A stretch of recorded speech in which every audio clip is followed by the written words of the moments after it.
नमस्कार दोस्तों, मैं गणेश मेहता। स्वागत है आपका मेरे एक नई वीडियो में। आज मैं आपको एक महत्वपूर्ण विषय के बारे में मैं आपको चर्चा कराऊंगा और आप ध्यान से देखें और सुनें। हमारा ये इलाका जो है, ये हल्दचौड़ का इलाका है।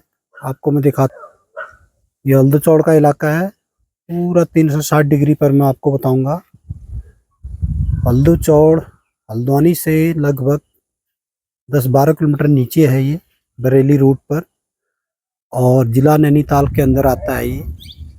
काफ़ी उपजाऊ और खेत खलिहान वाला इलाका है ये देख सकते हैं पूरा चारों ओर। और आगे दूर जो है ये जंगल आता है, टाटा का जंगल आता है। ये पूरा ऐसे फैला हुआ है टाटा का जंगल, और जो कि आगे रुद्रपुर तक मिला हुआ है ये।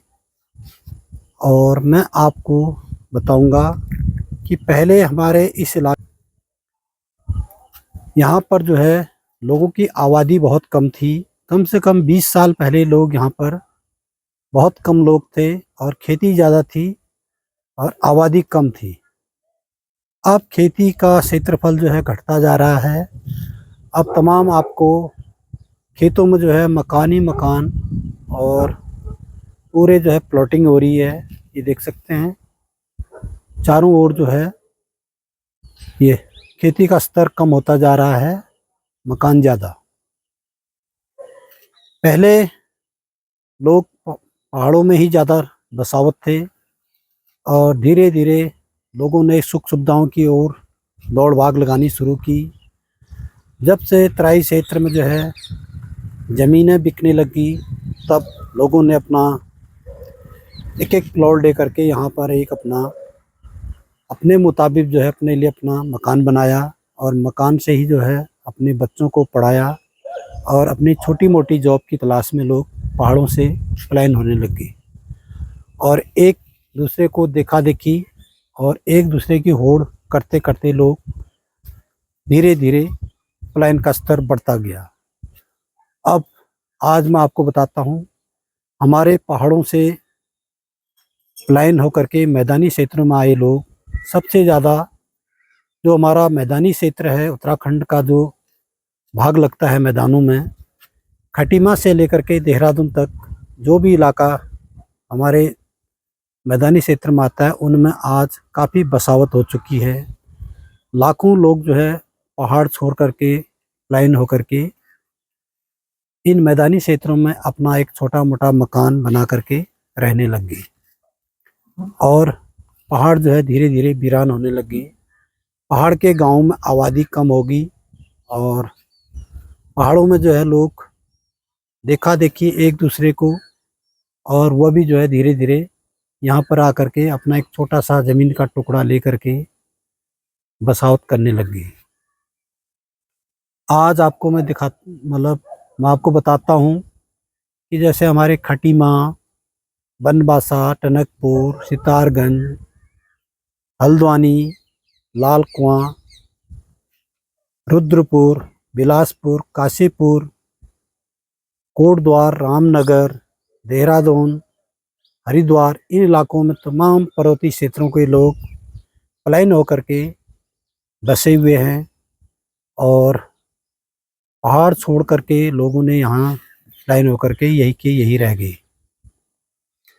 क्योंकि पहाड़ों में लोगों को जो है सुख सुविधाएं इतनी अच्छी नहीं मिली, या एक दूसरे की होड़ में ज़्यादा लोग आने लग गए इधर को। हालांकि ऐसी बात नहीं है, उत्तराखंड बनने के बाद पहाड़ों में भी काफ़ी अच्छा विकास हुआ है। हम इसको नहीं कह सकते कि नहीं हुआ करके। अब कुछ इलाके ऐसे होते हैं जहाँ पर अभी भी विकास की किरण नहीं पहुँची है, यानी कि 5% इलाका ऐसा होगा जहाँ पर आज तक भी जो है विकास कार्य कम है या नहीं के बराबर है। बाकी जो है इलाके जो है आज विकास की दौड़ में हैं।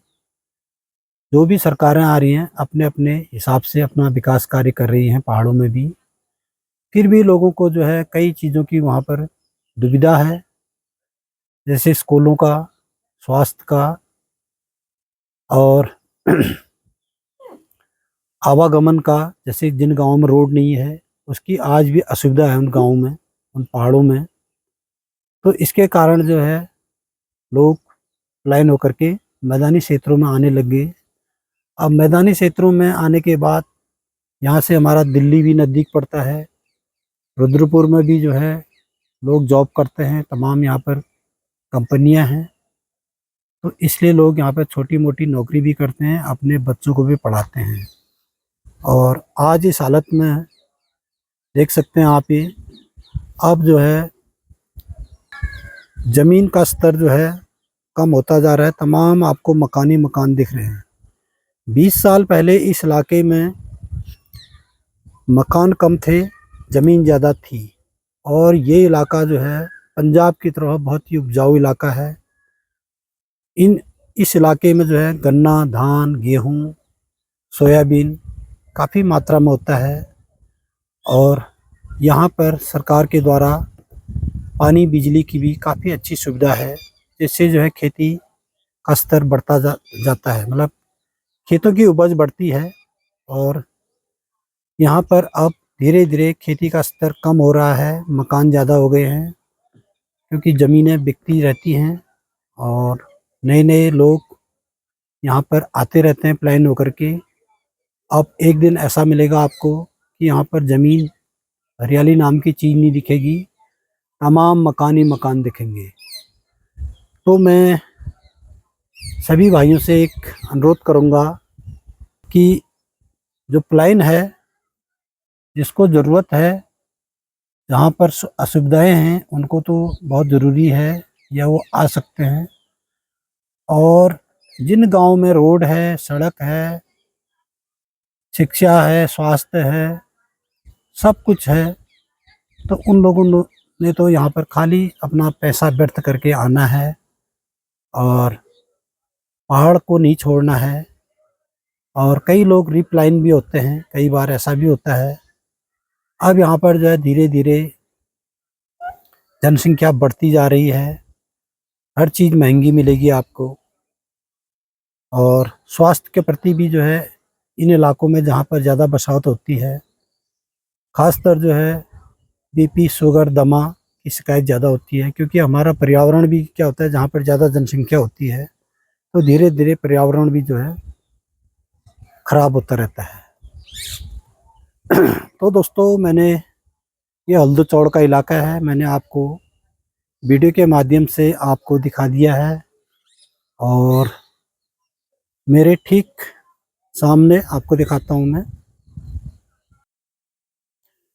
ठीक सामने ये हल्द्वानी का इलाका है, ये हल्द्वानी है।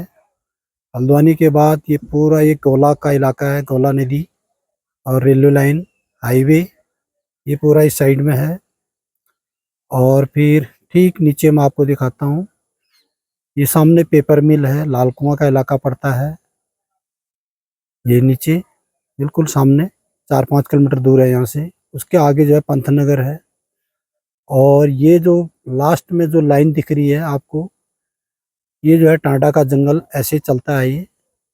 और इस साइड में आपका रुद्रपुर पड़ता है, सामने ये इलाका है। और पूरा मैंने आपको वीडियो के माध्यम से ये दिखा दिया है। हल्दू चौड़ का इलाका है, काफ़ी सुंदर इलाका है ये। और यहाँ पर अभी भी खेती वाली ज़मीन काफ़ी है, और लोग जो है काफ़ी मात्रा में यहाँ पर भी आकर के बस गए हैं, बसावट हो चुकी है। तो दोस्तों, मैंने आपको मोटी मोटी बातें बता दी हैं। पहाड़ों से लोग आकर के यहाँ पर अब मतलब धीरे धीरे हमारे खेती का स्तर, जो लोग यहाँ परमानेंट पहले से रहते हैं, उनकी ज़मीनें कम होती जा रही हैं, और ज़्यादातर प्लॉटिंग में जो है ज़मीन बिक जा रही है, और मकान बनाते जा रहे हैं लोग बाग। अब एक दिन ऐसा होगा कि यहाँ पर जो है खेती बाड़ी का स्तर कम हो जाएगा, मकान ज़्यादा हो जाएंगे, खेती ना के बराबर होगी। तो दोस्तों, वीडियो कैसी लगी आपको? वीडियो अच्छी लगी तो वीडियो को लाइक, कमेंट, शेयर करना, और नए हैं तो सब्सक्राइब करना। हम आपके लिए इसी प्रकार की वीडियो लाते रहते हैं, और कमेंट ज़रूर करना। धन्यवाद। जय देवभूमि, जय उत्तराखंड, नमस्कार।